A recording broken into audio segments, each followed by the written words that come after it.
Hello, everybody. I'm Professor Pixel here once again on Pixel Lore. It's been a while, but we are glad to be back to discuss Rings of Power, Episode 7, and some of Episode 6. But before we get to that, let's just go ahead and address my co-host for the evening. To my side, you can see him. He is famed writer Landry Q. Waka. I got you. Hello. And if we look right down there, of course, you can see right in the picture, it's anti-pixel. It's Jimmy. Yeah, sorry, I don't have my camera on right now. I left it in my roommate's room, and he's not here, and I don't feel comfortable going in and getting it. That's really respectful of you. Nice to know your boundaries. It's very respectable. Your roommate's a bastard for keeping your webcam. Well, I stream Minecraft in there, so like I leave it in there, and then because I leave it in there, I go, you know what, you can use it when you stream too. So when did I just learned that you streamed Minecraft? I just started. Here, let me show you. Here. Now we get a little bit. This go ahead and set it. Sorry. It's very interesting. Hardly anyone's here anyways. We can do this real quick. a soft plug from Jimmy. Go ahead and Jacrispy. There you go. Jacrispy. That's very cool. You like that? What do you play? What do you play? Just really curious. What do you play? I think I said it before. Java? Minecraft. Like Java or Windows 10 or whatever they call it, Bedrock now. I think I just do vanilla Java. Okay. Well, enough of that. Keep talking. He said he's listening. Keep talking. Okay. Well, enough of that. We need to go ahead and address last week. You might have noticed there wasn't an episode to review episode 6. So what happened was sick people, hurricanes, all sorts of things, love, thunder, it all comes in. Not Love and Thunder. Not Love and Thunder. Not Thor Love and Thunder. Trash, dude. But discussing this, I was left alone. I didn't feel comfortable. Just to give a brief thought. I'm sorry we left you alone. It's okay. I feel bad.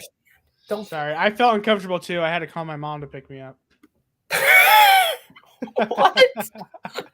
Yeah, remember like when you were you were in elementary school and like you went over to a friend's house and they did something weird and you call your mom, you're like, I feel uncomfortable, pick me up. No, I didn't have friends. But anyway, talking about Udor. Oh no, Udor? Was that last week's episode? Jimmy. I don't remember the name. Yeah. The name of the probably Udor. Udor. Listen, Tolkien's pronunciation sometimes. You gotta anything with an R is rolled. Okay. Udor. All right.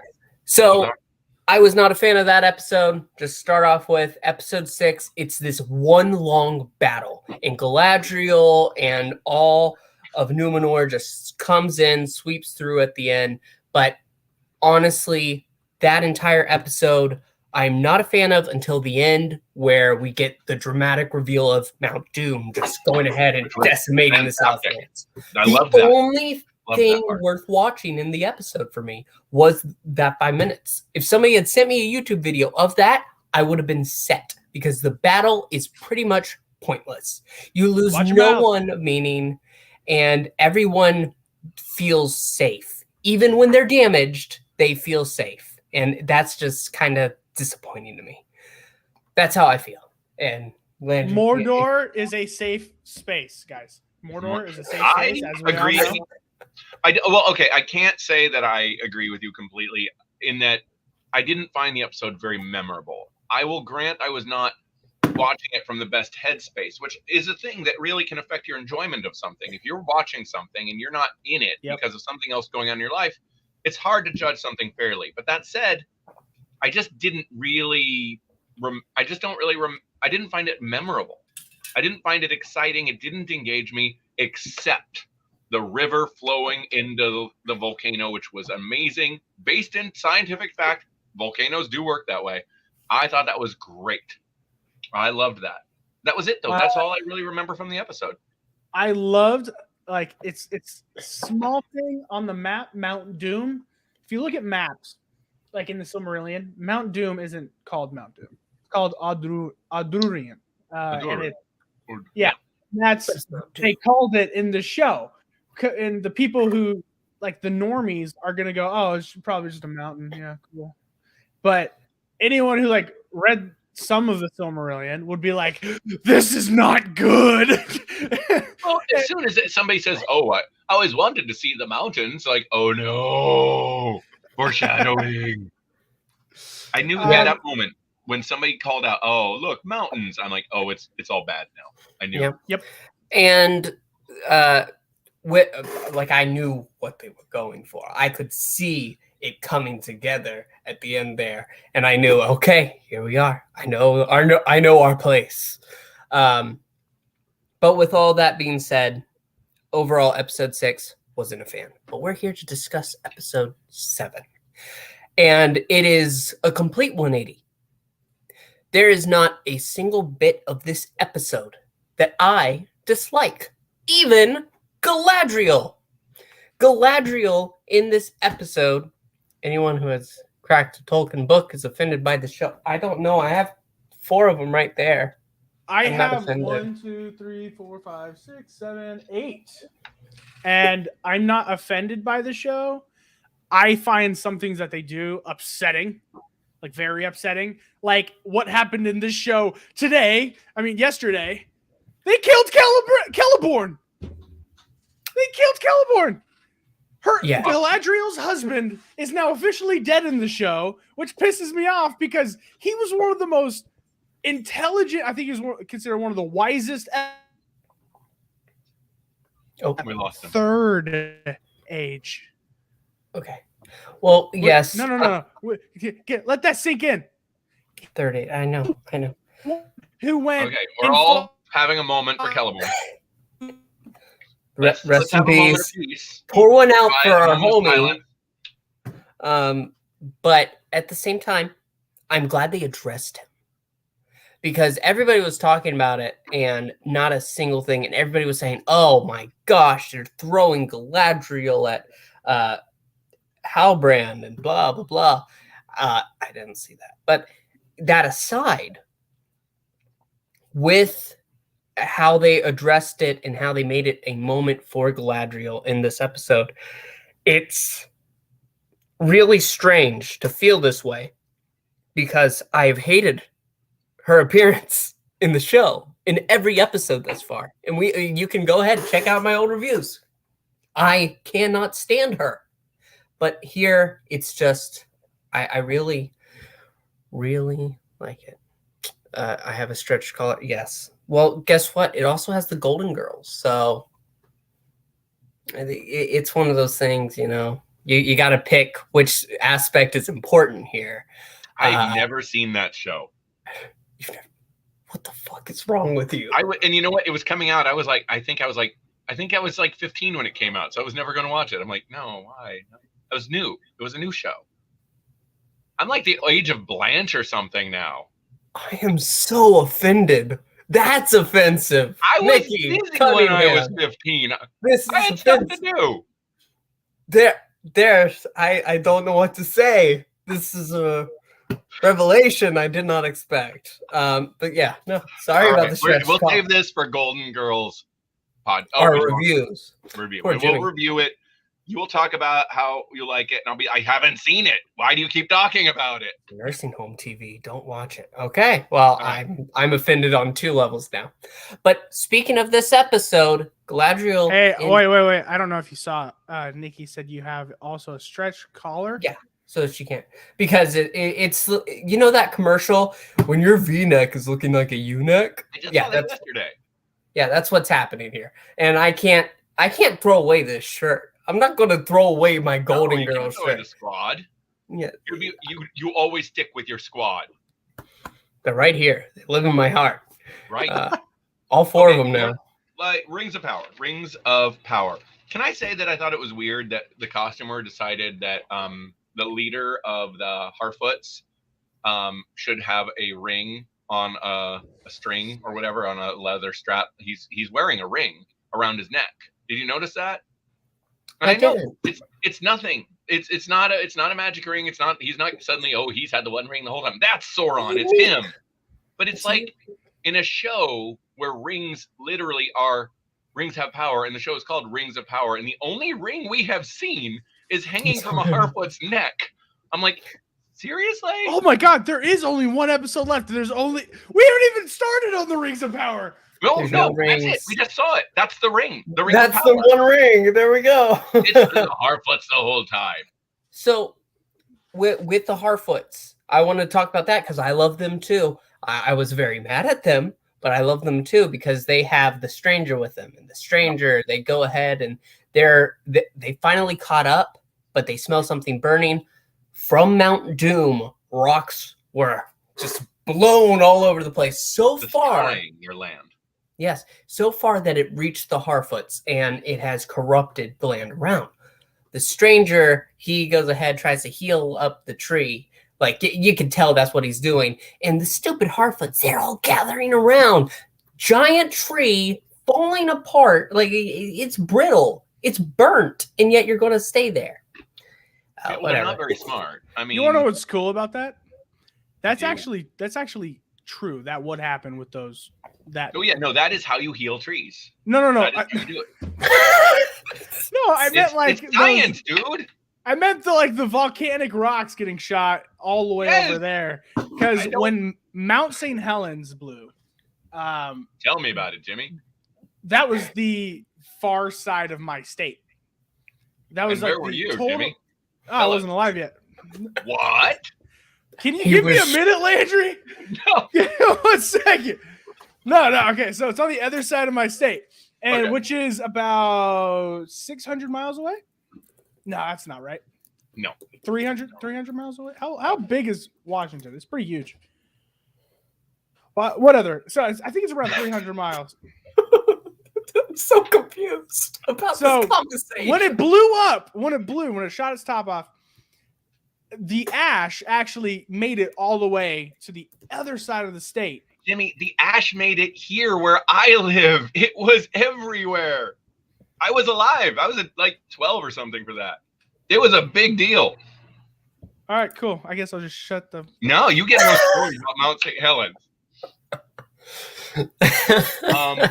It's definitely that was awesome. Like the idea that we're getting to see the effects, the radius of the damage and how it affected the Harfoots was great. But I have a real problem with this, and that's why I can't shut up, Jimmy, because I have a problem. Tell me about it. It's time for Landry's The Harfoots are absolute goddamn hypocrites. Yes. The Harfoots. Yes, they are. Oh, we're Harfoots, and you know what we do? We stick together. Unless you're migrating. And if you fall behind, the wolves will eat you, and we will sing a song, and we will not help you. We will write your name in a book and then say the name out later and when we have our group circle. Exactly. Yeah. But no, now all of a sudden that the apples are burnt, we stick together. When there's no apples, we stick together. When we're trying to escape certain death, though, everyone for themselves. Yeah, I'm ready for them to just go ahead and start digging their hole somewhere, so that way they can shut up. we have to remember, hobbits aren't very likable. Like they're the ideal lifestyle, but their entire subculture is based on we're staying here, we're not going to go explore, we don't want anything like that, and they're basically like that, except they travel. It's the same thing. They are the tourists that you do not want coming to your lands because they are. Wow, xenophobic, huh, Pixel? Have you ever been? Well, no. There's no justification now. There's no justification behind that. There's no justification. Just say I mean, no if you want to talk about the American impact on Hawaii, I mean that's just on us. You go there. Something beautiful there, and we have an impact, but it's just not that great. So, but anyway, with that, they're just, it's hard for me to, I agree, but I still love the Harfoots, if that makes sense. No, I love the Harfoots. I love the Harfoot scenes. Yeah. It's my favorite stuff of the entire show. They just happen to be lie. That's a lie. That's a lie. What's my favorite part of the show? Dwarves. Okay, you're right. It's a lie. I'm a liar. God, I'm a dirty, dirty liar. Jimmy, everything you say, I'm not going to argue with you anymore because you won. The dwarves are fantastic, but I do love the Harfoots, and I love the stranger who's probably Gandalf and all that. You know, for a moment, I don't want it to be Gandalf. One hunting him in white, is that Saruman? That would be great, but no. If that was Saruman, then Radagast should be there as well. I know. Oh, unless Radagast showed him, I'm going to go get high with those trees. See ya. Our foots were homeless. There you go. Follow hides. For me. That's what Nikki is saying.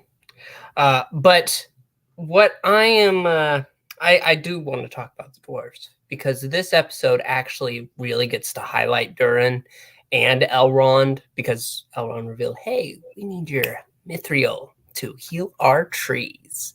And that was a big reveal 2 weeks ago. And now they are basically having to try to convince the king, hey, let's save the elves. And the elves are... Elrond is doing his best to go ahead and make the deal go through. But Durin's father, Durin...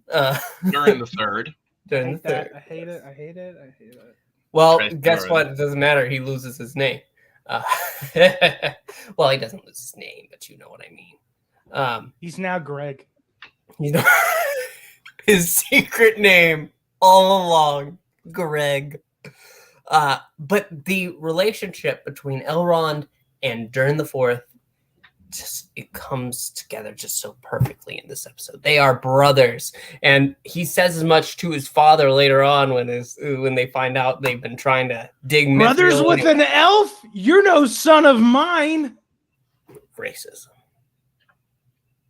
That's the dwarf, man. I liked his reaction. It wasn't so much about the elf. It's like you invoked your dead mother's name to justify your horrible, your traitorous acts. And it's like, okay, because at first I'm like, oh, don't do the whole, how dare you be friends with an elf. It wasn't about the elf. It was about him invoking his mother's name to justify his bad actions. And that, I thought, actually, yeah, that was kind of fucked up. That was kind of a bad choice on Elrond. His father also was bringing up his mother's name to say, you're a disappointment, son. So... Did he? He just said that. Yeah, he kind of did. I mean, he said I saw that you would be this great warrior. Great. You'd be so great. And it was right along the lines of, look at you now. If Durin the Fourth hadn't gotten angry and went ahead and said, no, you're just stubborn and set in your ways and willing to let friends die. And when he says how close he truly is with Elrond, that they are like brothers, that's just too much. Taking off the necklace, throw it around, don't pick that up. It's not yours anymore. Not yours anymore. Then it gets revealed that apparently he had a brother. But dwarves did populate quite a bit. Lurin, Burin, Durin, Wurin, and Skurin. I'm the Landry. Jeez. You know how dwarf names work. Don't get me started. When that's revealed, though, that's like some kind of hint, some kind of mention early on would have been nice because it's felt like Durin's everything. Like, I understand he's heir. If his brother had been in the presence, there had been conflict with them building the whole time, and yada yada. Like, he'd been sitting there like the younger brother who was secretly jealous of his older brother. Yeah, it's cliche, but say something like something. Or what if the brother the whole time and we thought he was vying for power? So then Durin the Third goes and says, you know what? I think it's time to take Dad down. And his brother goes, yeah, even though I would get the throne instead of you, I'm on your side because I got your back. And then that'd be interesting. Nice twist. Dwarf rebellion. No, we got a leaf throne.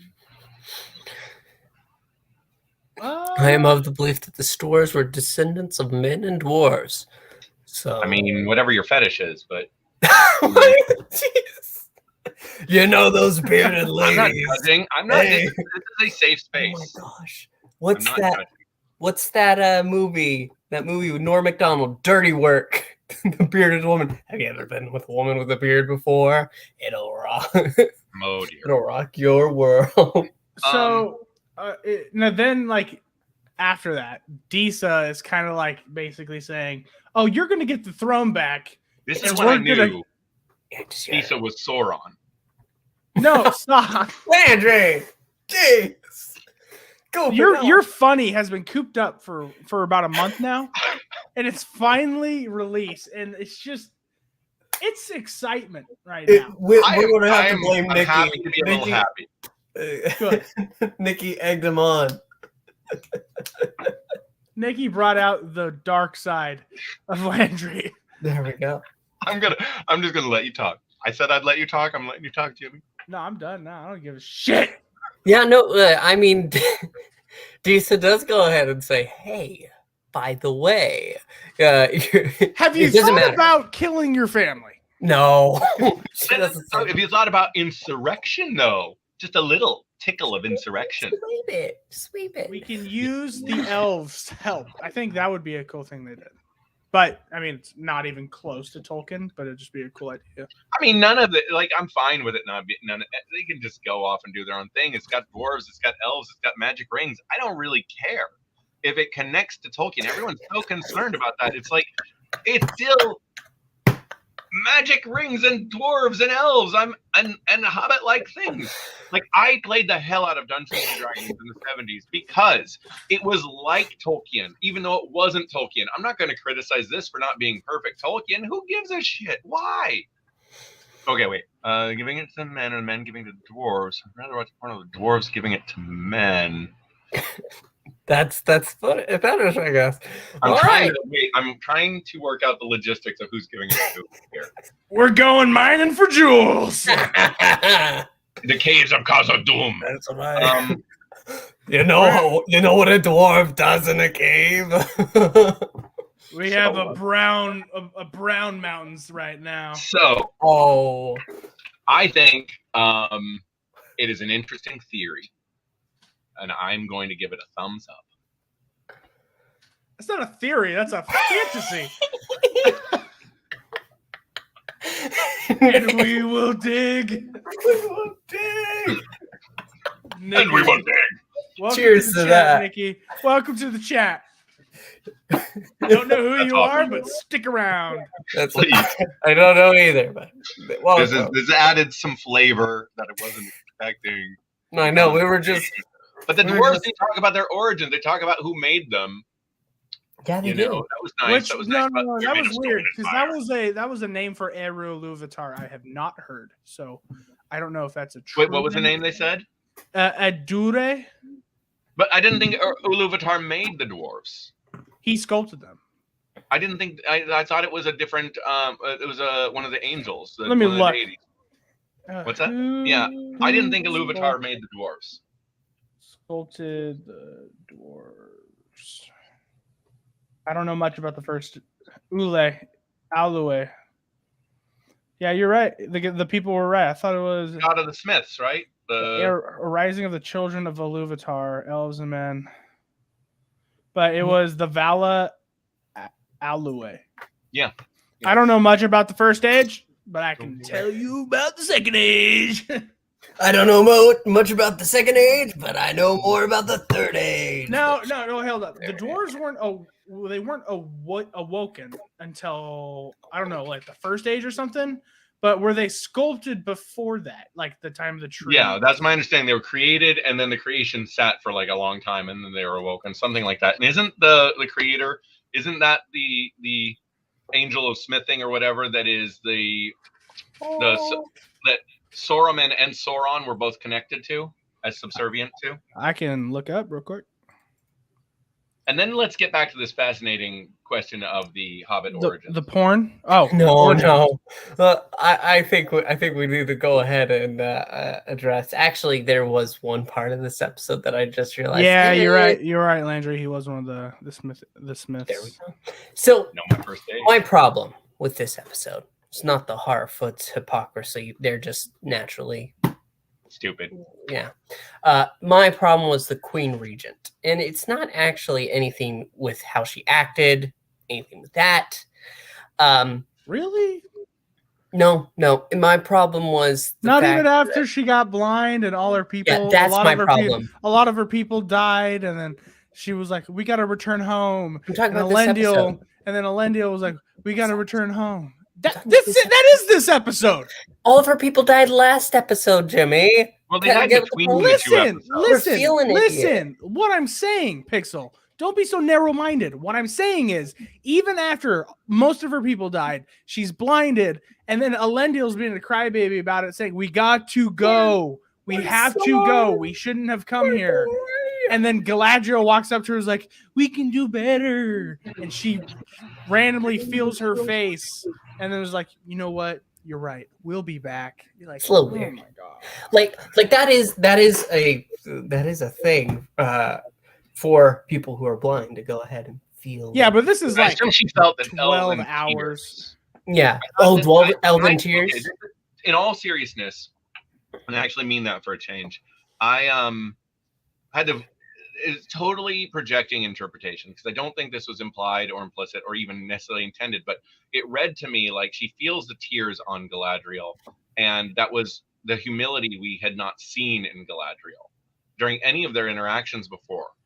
Galadriel was always like, "No, I want what I want," and instead, here Galadriel presents to her, kneels before her, tears streaming down her face. She, for the first time, is humbled. Yeah. And I thought, humbled before this queen. And I thought that actually worked. Yeah, no. Even before that, when she was with Theo, that whole time with Theo, she realized over the course of many conversations and figuring out like what Theo's actions are, she realized, oh, this guy was me, like I want to say 8 weeks ago in episode 1 and 2. So and 3, she has grown a bit, but at the same time, 5, she's still a bitch. 6. This is the first episode where there's any kind of, I'm not a complete bitch. Not true. She did apologize in episode 6. Doesn't matter. It's immediately followed by her absolute arrogance, and it's totally undone. It takes a little bit. My point is that I think that the scene between the Queen and Galadriel and the Queen's turnabout can make a little bit of sense in that regard. Maybe I'm projecting. Maybe I'm inferring something that isn't implied. But I'm a little weirded out. Why is she the only one blinded? Like she wasn't alone. Well, it was when the roof collapsed. You see her. I knew she was blind. That's when you see her doing this. Okay, I thought it was supposed to be implying that the giant, cloud of soot went ahead, got in her eyes. When she's going, soldiers, do this and that. That makes so much collapses, sense. She flings backwards and she gets hit in the eyes. So, Landry, you've made the episode even better. Thank you. Like when I've been discussing this series, it is not a case of, oh my gosh, everything's horrible. This is the end of Lord of the Rings. Tolkien is rolling in his grave. I'm not like that. Oh, no, but he I'm for also sure is. But I'm on your side still. Well, I okay. But I mean, he for has been rolling in his grave since he died. So it's there you go. There's no excuse for I don't Galadriel think he's like outside. The version is great, or The last scene being Caitlin. Yeah, see, I agree. Galadriel in this entire series has been a problem, but here she actually isn't. Like for once, just for once, she's able to be bad. I am honestly, my enjoyment of that scene had very little to do with Galadriel. It just had to do with the fact that it made sense for the Queen to have a different reaction to Galadriel because Galadriel was suddenly humble. And the problem is, I've said before in this chat, I have no problem with this character if she was named Sally or something. If she wasn't Galadriel, she was a different elf warrior. And it's because the Galadriel that we get in the Peter Jackson films, even though I am very critical of the Peter Jackson films, is this ethereal being who is a little removed from all of it, and we feel her power.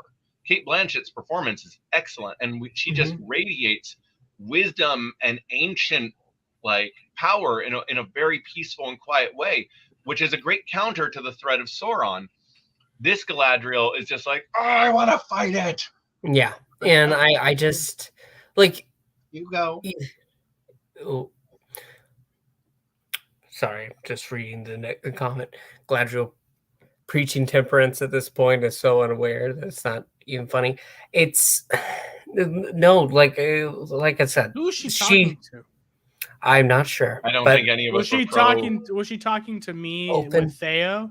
No, saying maybe. she was kind of talking about temperance to Theo, which I think during those moments, I saw Galadriel kind of realize in her eyes and how she acted after that, like, oh, that was kind of me, because she was talking about that to Theo. She stopped after saying you have to do this, and then she stopped and then said, she paused and said, even me. I'm like, there you go. She learned a little bit. Like, I have been the worst Galadriel. Oh my god. I've been the worst Galadriel I could be. And that's actually no realize her inner Kate Blanchett. Some people are criticizing the actress for how she talks. She talks like this with her mouth barely moving. No. I don't know. I think that she actually does kind of fit that, like, somewhat younger looking Galadriel. It does. She's thousands of years old. I don't think she should be younger looking. I think she was literally alive. She was born during the time of the trees. But that's before the first age. We saw her as a child, so it's hard for me to say that because she grows. Yeah, I mean, she's pretty much done. We only see her as a child once. Maybe we shouldn't have seen her as a child at all, unless it's going to be an ongoing flashback. You know, maybe that just didn't happen and I don't want to remember it. Yeah, so Galadriel has been a problem for all of us at this point. And my only problem with her is contextually is that she's Galadriel. I actually don't have a problem with this this PTSD, war-ruined elf who's just going for more and more darkness because they can't see the light anymore is an interesting angle if it was just a new character. Just make up a new character. Would have worked for, though? It would have, I mean, I don't think it would have worked for any of them, but the one character who I could see possibly working for, if written correctly, would be Gil-galad. I mean, fuck, dude. He was there during the War of Wrath. Could it have worked for Elrond? No, because during that time, he was studying in London, I believe. Not to mention a year of the trees year is 10 years of a Middle-earth year. Galadriel's old. I'm just saying. At this point, she's very old. And she doesn't convey any of that wisdom or power or ancientness. And I'm not going to blame the actress for that. She just should have been cast. They tried to make her Galadriel. They should have just made her, I don't know, Sally the Valley Elf or something and been fine. Sally the Valley Elf. Yeah, it'd be fine. Oh my god! I'm gonna hunt Sauron because he killed my husband and I don't like him. Oh my god! And this is the first mention of her husband. Like I said, I like that they actually touched it because she's forgotten about him. And now she's like, oh, right. I forgot. I actually had people I cared about. I'm pretty sure he's dead. Oof. That's so upsetting. Oh my god. Anyway, listen, are we missing Galadriel is just. She's not really the problem. She's not good, but I don't really care, like, because I don't care about those scenes. She's not a dwarf. She's not a Harfoot. I don't care. Those are the good scenes. That's pretty much how it is usually for me. Yeah. OMG, Sauron, what are you doing? That's perfect. Stop it. Just stop it. Absolutely. We didn't address the priests or the priestesses. I don't know. They're weird looking, shaven. No, we don't know who the stranger is, so how can we even address them? It's all like for some reason be revealed in the final episode, and each scene will literally just be dialogue of people going, "I'm this character." No, they're going to do it in they're going to follow the Rise of Skywalker model, and they're going to do it in a what's that video game that everyone likes with the where they've revealed the Emperor's speech. I don't even Fortnite. remember. Yeah, it's wrong me in Fortnite. Rise of Skywalker. Yeah, that's how they revealed the Emperor's return. Was in Fortnite. Palpatine return. Yeah, no, because Rise of Skywalker starts with that the Emperor has broadcast a message. Well, that message was broadcast in Fortnite. Somehow, Palpatine if you has play returned. Fortnite, you didn't get the message. That's right. You're not wrong. Oh my god. That's where we're going to find out all the hidden. Landry, I want to make this absolutely clear to you. This is going live. I can't edit it out. But I know. The mouse is always watching. I didn't say it was bad. I just said that's where they did it. It's fact. I didn't make that choice. Nor did I criticize it.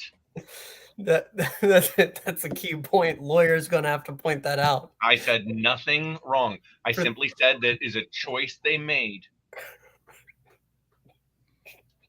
And I think it's dog shit. No, okay. Well, now you're going to get Landry in trouble because we were. No, I said. Now he said something else. I must defend it against all of this fix. Yeah. No, hold on. I agree. It's mystery box. It's kind of ridiculous that it's mystery box, but yeah. Who do we think is Sauron? Because they're gonna reveal it next episode. They have to. I told you it's the dwarven lady. What's her name? Shut up. I don't trust her. Okay, all right. I don't. Why don't you trust her, Landry? This is the funny thing. It's like I don't care. Like whatever. I know what he's gonna do. I know we all know how this story ends. Is the thing. This is a problem about prequels, and I don't mind it. I'm enjoying it, but the reality is, we know when the roof collapses in Isildur. Can you say his door? Can you say his name right once? Please? No, I really can't. I know it from a book. Isildur. Isildur. How do you pronounce it? Isildur. So, according to who? Peter Jackson? I'm sorry. No. According to son of a bitch. Isildur is how I believe it's pronounced in the Bakshi version. That we're not having that. I trust Peter Jackson's over that. This conversation is just taking so many interesting layers. And it's because of Landry. This is the craziest. Landry's normally the one keeping us on track. I think that maybe this week it could be a deception. It could still be Halbrand. I don't know. I think it's Galadriel because she's a bitch. Jimmy, I think it was the leaf. The leaf, the leaf that got healed by them. Well, he is an all eye. All of them were deceived. He's just this big eye, so why not? No, right. I think it's Halbrand. It's got to be Halbrand. It doesn't matter. Is my point. It doesn't matter. We know what tempo did. It's the same question as what tempo did Beethoven play. And this is the thing. It doesn't actually matter. It doesn't matter who Sauron is. It doesn't matter what because we know he will be revealed. We know everything that's going to happen in this story. And that's why they need the mystery boxes and why I don't mind the mystery boxes, because this is a story we know the ending to. We know the fate of all the major characters that weren't made up for this, which is most of them. We know it oh, look, the Balrog woke up. I was expecting it sooner or later. Like, come on, it's what. So it's interesting being on a journey that is literally about the journey, not the destination. The destination is irrelevant in this. It's literally about the journey. So who is Sauron? Somebody. Who cares? It won't happen. All I know is I want to see the rings forged. I want to see a ring forged. I don't care. It's not going to happen until next season. Just make one ring for this damn show. show. Until the third season. Next season will all be the building of the forge, not the forging of the rings. That's fair. We're gonna get. Did they already start on the forge per season? Yeah, yeah. But they haven't. Okay, so yeah, I really there's thought the Balrog. One of the mithril was for the rings. Right down there. Nikki, have you not seen the newest episode? Because the Balrog has already awoken. He set up shop. He's got a little selling coffee down there, and he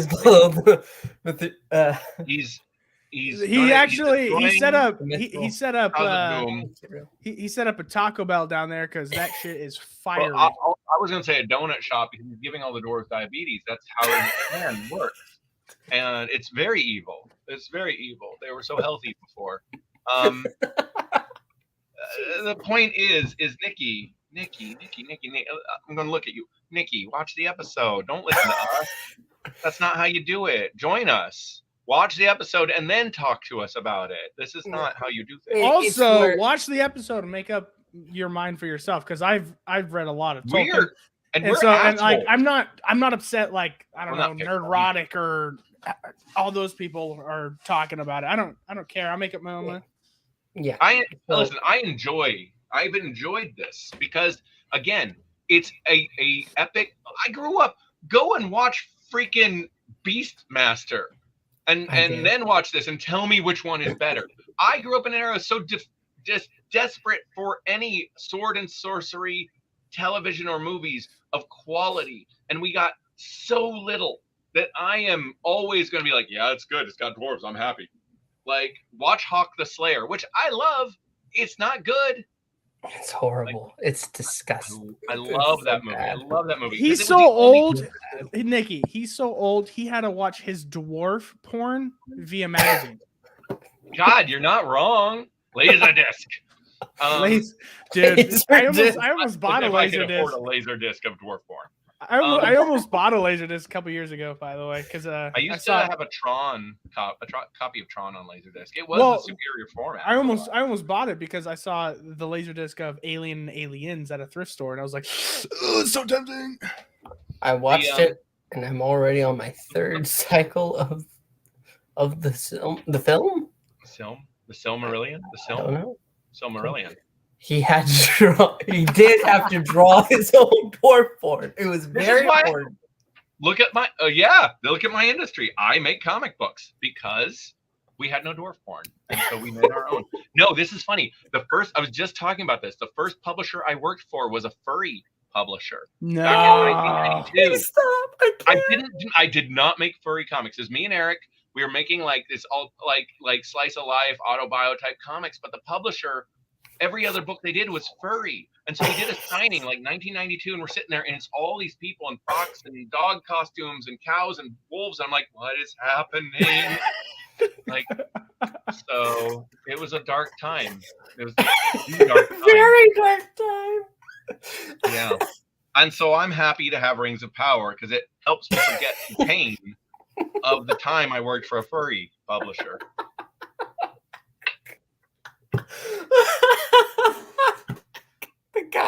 This guy talking about furry porn. Where am I don't know. I'm not talking about furry porn. I'm talking about how furry porn scarred me. It's different. There's very few times I'm speechless. I really don't know what to say. This went from a review of Rings of Power to a conversation. I had no idea what happened. You invited me. Honestly, I've been more entertained in these past 43 minutes than I have been in the entire time I've watched the show. Like, I like parts of it, but this is hilarious. Oh my god. So, in summary, now we're ready for the furry version of Elf Ring porn. of Power. We're gonna have them. Like, where is the tribe of furries? The Harfoots are halfway there, actually. Never mind. We've seen when the full moon rises, they'll put on their fox costume. Oh. It's time to stop. Okay, so the episode. Have we said anything of substance? I thought what is the problem with the Harfoots? And they have all these baked apples, and they're complaining. And apples are good like that. So, that was what you got from that. I mean, I admittedly was hungry when I watched it, and I was thinking about how nice it would be to have a baked apple. Yes, I was legitimately wondering, are they going to make pies with these? No, because this trio of warlocks, witches, whatever the hell they're supposed to be, that the cult that shaves their head and looks creepy, went ahead and just set a flame to all the area that the stranger fixed after he was banished. Are you talking about Saruman? That's not Sauron, Jimmy. It's a mixture between Sauron and Eminem. I know knew what you did. Everyone knows what everybody you did. knows. Everybody knows. Everybody. I don't know who those people are and what their deal is. And why they had to burn down all these like little houses. It's like what? They're obsessed with little people. Her name is what? They can cast fire. Well, no. That's a very important distinction. They took the fire from the torch and blew it across to set ablaze the whole place. Casting it. It's very cool. If you throw a stone, you're casting a stone. No, I'm not saying it wasn't cool. I'm just like, who does that in Middle Earth? Like we know who the wizards are. They're not Balrogs. Actually, Balrogs looked like basically them before they ended up being twisted. Oh no! If the Balrog in Khazad-dûm was a different Balrog than the one, I would be really upset that it looked the same because the Balrogs should not have a ubiquitous look. And yeah, you're right. The Balrog they're the same thing as Gandalf, right? Functionally, I don't think so. Actually they might be. I think they're Maya that eventually got twisted. They're still Maya. Speaking of furries, where's the bear man? Huh? What's he doing? He's there somewhere. No, Bjorn isn't. But Tom Bombadil is. Where is Tom Bombadil? He's gonna be very unhappy at all those wasted apples. Balrogs were Maiar corrupted by Morgoth during the creation of Arda. Yeah, but Sauron is also Maya corrupted by Morgoth, and Gandalf, Radagast, and Saruman are Maya sent by the Angels of Iluvatar. They're all Maya. Can I just say, Nikki, nope, you're wrong, because we were right. Wait, what'd Nikki say? I missed it. She said nope, wrong. But no. I don't know. We were right. At that level, I don't think these are Balrogs. I think these are I don't think they're Balrogs. Weird priests. Weird priestesses. The Balrogs are really just the same thing. Nikki, Melkor and Morgoth are the same person. Just like Eru Iluvatar. Yeah, Melkor and Morgoth, same dude. Melkor is also the villain from this toy line in the 80s where you could rip the limbs off and stick them back. Those are pretty cool. Oh, are you talking about Mr. Potato Head? No. It was this really cool toy line. You could like literally rip the arms and stick them off. No, wait, Kristar. Melkor was the villain from the Kristar toy line. And no wonder they're not around because they were sued by the Tolkien Foundation. Look up Kristar and Melkor. We live in a world where a Rings of Power review can end up spiraling into conversations that no one ever expected. Let's give it fine. Let's make this about Rings of Power. One, the only ring we've seen is on that one dwarf, that one Harfoot's neck, and he was just wearing like, what's that ring all about? Is he Sauron? Okay. Kristar is a knockoff of He-Man. No, it's a very different line. Incredibly really? Different. Are you sure? Because I'm looking at the... I lived through it, Jimmy. Okay, here, check this out. The toys are... Because this looks exactly like He-Man. It does not. Really? You're telling me this doesn't look like He-Man? No, that's not He-Man. That looks... I didn't say it was. I said it looks like it. Jimmy, look at the toys. But yeah, no, he looks totally different. No, that's the exact thing. Look at the toys. You know what really ticks me off? On the Marvel Unlimited app, I am unable... Those toys look nothing like He-Man toys of the 80s. I'm unable to read these books like that because they were licensed to Marvel and thus not owned by Marvel, technically. So it's very complicated. Okay. Rings of Power, though. The only ring we've seen is on a Harfoot's neck. That's fucked up. The other thing I want to say is that Galadriel needs work, but I still enjoyed the episode. Mount Doom, fantastic. The origin, did I need the origin of Mount Doom? No. Did I love it? Yes. I hated it. I liked it, but I hated it because right after the explosion happened, I'm like, everyone's skin should be basically melting. A lot of people's skin, they were looking pretty melty there. Everyone ran away. The people who ran away got hurt more than Galadriel, who just walked into Galadriel's a superhuman being. Yeah, she's an elf. Compare Galadriel to... She would have still... Her skin would have been melting. That is volcanic rock. It was a good far distance away. That was ash, Jimmy. That wasn't volcanic rock. Volcanic ash is made up of microscopic particles of rock.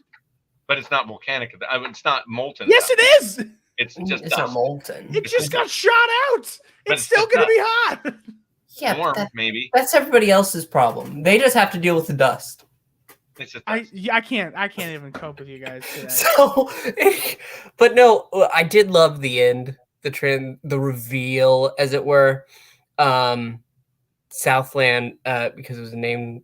You loved the origin. I did love how it was shown. Like whenever, God, I hated that. Really, when it said Southlands and it went all In black. case you didn't notice, this is Mordor now. I'm like, really? I don't know. I loved just the look of it falling apart and it becoming that. Like that graphic was cool. I don't know. No, I'm with Nikki on this. Okay. I kind of liked it. I didn't hate it. I didn't love it. I don't know how to feel when I just started laughing. I don't know how to feel that Landry is not on my side and Jimmy is. That's a hard situation. I'm not on your side. I said I don't hate it. I don't love it. But you just said you like the text reveal of it. You said you kind of enjoyed it. You said you liked the text. It was okay. You like the text. I liked the actual text. I liked the text of Mordor. The transition to it was just okay. What's Nikki's take? Yeah, that it was a missed opportunity. That the writers really couldn't think of anything better. Not you, Nikki. I don't know. What did you want Adar to look at the screen? Mordor. I don't know. With how things have been revealed to us, like it's on a map. Like it's on a map. That's how we started the show, and that's how we continued on when we had the hobbits singing their hobbit song. Harfoots. All right. It's like the map. Just if they should have done it on the map, where the map was actually burnt and turned, like it actually burnt away, and it revealed underneath, and like a part of the map that's underneath it would be better. That could have been cool. Yeah, that like an actual graphic. Yeah, but I was just talking about the text graphic. I like the falling apart. I like the text itself. I'm not somebody who's like, oh, fonts. No. So I mean, okay, I would have had something like the orcs start chanting, Gluglar, Gluglar, and like we hear like what is Gluglar means. It translates in your language to Mordor. I don't know. They could have done a lot of different things. Yeah, but they didn't have anybody to reveal that to. Yeah, the one guy who brought all the other humans over to Adar to try to like bow down to him. That guy was still there. He was the one who said, "Hail, Adar, King of the Southlands." What should we call it? What do you? He literally says, "What should we call it?" Mordor. Call it the Shire. No map. Sick about the writing. It's about telling and not showing. I don't know. I don't need him to look into the camera and say, "This is Mordor now." I don't. I think there are ways they could have dropped it in dialogue and text where it is revealed. I mean, I'd rather a show me something rather than tell me something. It's a visual medium, but it's also important that it goes ahead and it tells us things. Absolutely. I agree, but that's not. I did not need the scene of Adar looking. This is Mordor. Like no, there's certain scenes. It is the darkness. It is the time of Mordor. There's definitely certain scenes where you don't need to say anything at all. All I have to say, Landry can agree with me. You're right. We didn't actually need it. We didn't need them to say what it is. We knew. Like, that's the thing. Just like almost everyone watching this knows Isildur's fine. Oh. Like, you don't? I mean, it is Mordor. I don't know what to tell you. Like, okay. Adar, the options to make this grand reveal, to show it, you have to realize they are showing this and hoping to gain an audience that's more than just people who are Tolkien fans. They showed us it was Mordor the moment Mount Doom exploded. Because Mordor, if you don't already know what Mordor is, telling us it's Mordor doesn't have any meaning. So it's irrelevant what it's called. It doesn't matter. If you are an audience member this is the only Tolkien related thing you've ever seen, calling it Mordor is irrelevant. It doesn't mean anything. So if you are a Tolkien fan, the minute that mountain blows up, you're like, you just showed me it's Mordor.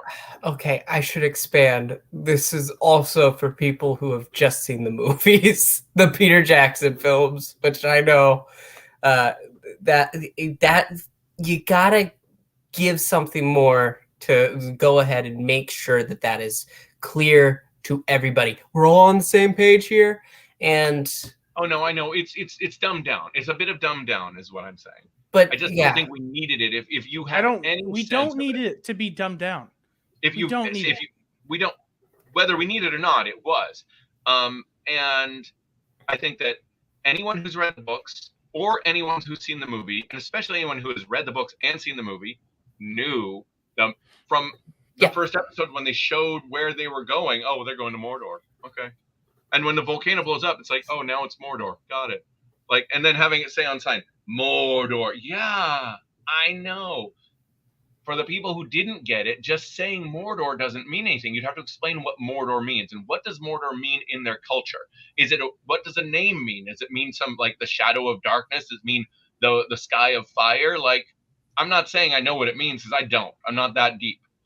But give us some context. What does the word Mordor mean? Why would it be called Mordor?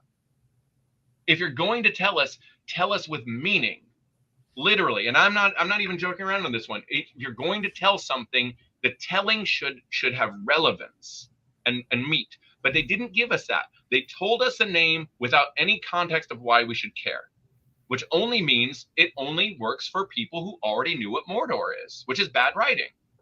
Yeah, no, I don't disagree, but it's also how the show has handled quite a few things, and we've criticized it for that. I was just saying, but I liked the text visually, draft. Okay, visually seeing the Southlands melt down. No. Okay, here it is. You know what would have helped? It's a small editing thing coming from me, an editor. I think would have helped instead of having the Southlands text be burnt down and then have Mordor be revealed. What would have helped if they wanted to use text, the power of what Mordor means, they should have had it instead of fade into on screen that we should have had it automatically just boom, cut right. That name just boom, hits you right on screen with a giant, nice sound to go with it to make it seem like this has some weight to it. No, I would have hated that even more, because when you're talking about how it's supposed to be this dramatic reveal, it's for people who have watched the movies a couple times and they're like, I love these films, and that's why it's dumbed down to that level. Okay, you didn't say anything that related to why it shouldn't have been what I just said. Okay, well, because if it's just a direct impact, just the music itself was that dramatic reveal as it was burning down. Yeah. So that's what it was. That whole impact. No, I'm saying because it wasn't really that much of a dramatic reveal to it. Now, if there was a sudden not hit you over the head, but a sudden hit of that text just being burst onto screen right in front of your eyes, it would have more powerful impact on the viewer when they read it than if it was just slowly revealed with that slow music. Because when you hear Mordor, it has actual weight to it. In the story, people had a hard time saying the word Mordor because it just had that much weight to it. So if they wanted to add weight to it, give us weight to it when revealing the text name. No, I agree. Some more cues to it, some more heft. It didn't feel like it had enough heft. I will agree with Pixel in that as a fan who knew what was happening, even though I thought it was silly, I thought it was fun. It was fun. And there is a point where you go, we're having fun. Okay, let's have some fun with it. Mordor. There it is. Yes. And I see where you're going with that. There's a certain appeal to it. I'm not going to deny. I don't think it's good writing. It doesn't mean it can't be fun. And it was a little fun. No, sure. I'm not saying it's bad. I'm not saying it's good. I'm just saying it happened and it was just a choice they made, like Landry likes to say. It was just a choice. and it had no weight behind it. If they wanted to give it weight, they should have done something. Not even what I said, just something to give the name more weight to it.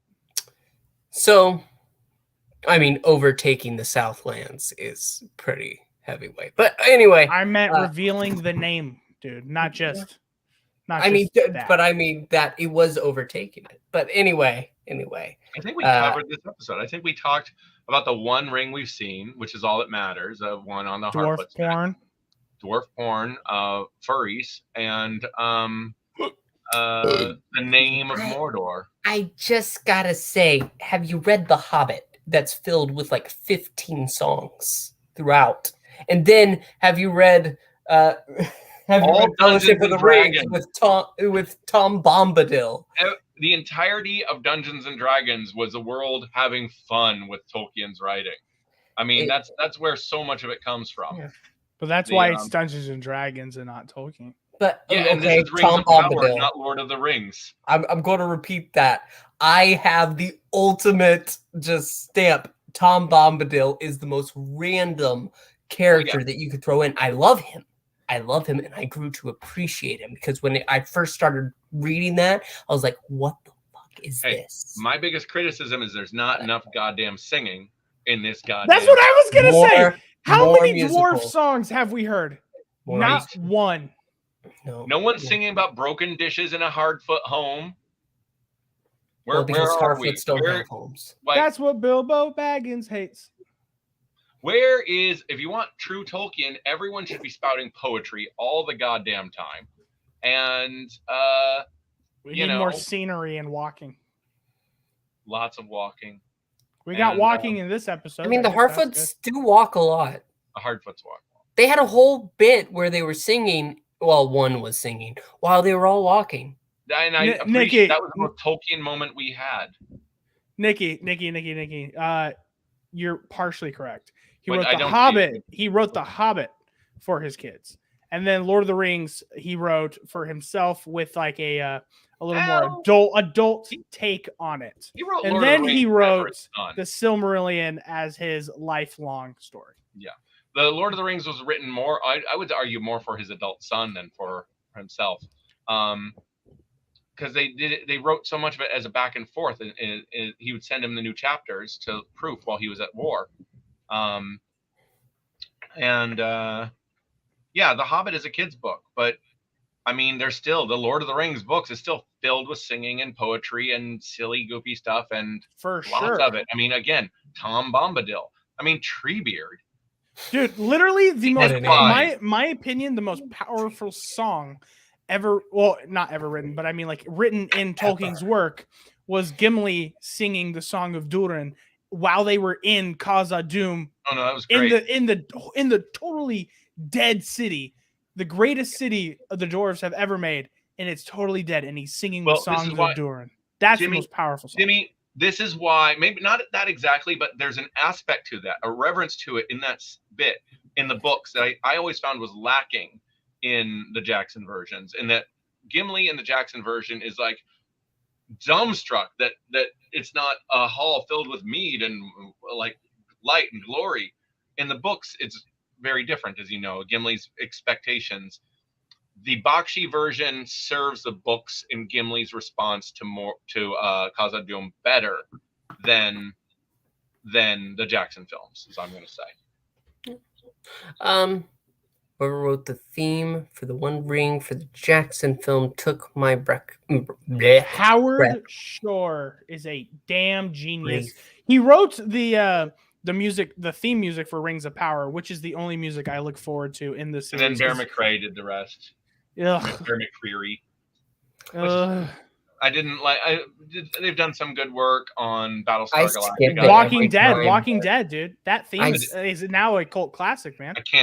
There's nothing I like about Walking Dead. I can't stand when it came out. The music I find, when they announced that Bear McCreary was going to be doing the music, I was like, oh yeah, the guy from Walking Dead. I do like the Walking Dead music, but hold on. But so I had high expectations, and then what we got with Rings of Power was the very bare minimum of Tolkien. I don't feel like we got enough. good, memorable music for Lord of the Rings. You can name probably 5 songs from Lord of the Rings Peter Jackson trilogy. You can't really name one besides the theme music for Rings of Power. See, I'm all about Leonard Rosenman's soundtrack from the 70s, so whatever. The only piece that I can actually I listen to this thing all the time. The only thing that I can actually name is concerning hobbits, which is actually covered in our intro, and the video is down below for the guy who does it. And he gave me permission. I wrote him. He said, yeah, just go ahead and give me some credit. And I was like, absolutely. You know what? Okay, here we go. Landry, I got an idea that I think if they did this could be probably the greatest thing ever done for TV. They should get Murray Gold for the music for Rings of Power. I don't know about that. I think he could do it. Murray Gold can do anything. Don't even. Okay. Pixel. Okay.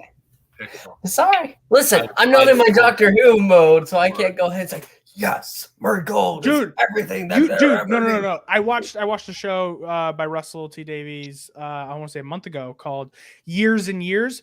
It's a semi-post-apocalyptic thing, but it's not.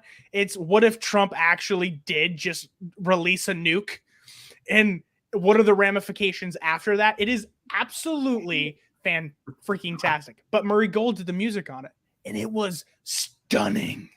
I loved it. It's on HBO Max if you want to watch it. All right. Well, at that level, I think we've talked this to death. But not to death.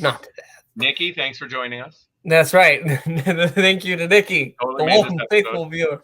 You did. You really helped out. I'm never going to imagine dwarf porn the same again. You imagined it before? Not this way, though. Not this way. There you go. That's how you're thinking about it now. We want to thank you so much. If you're watching after, please make sure to like, comment, subscribe. It's all the basic things. Thank you for joining us on Pixel Lore, and we hope to see you next time. Nikki, you got to be here next time. We look forward to it. Thank you. Join us for the finale of Season 1 of Rings of Power next week, and we will see you then. Goodbye. Geronimo.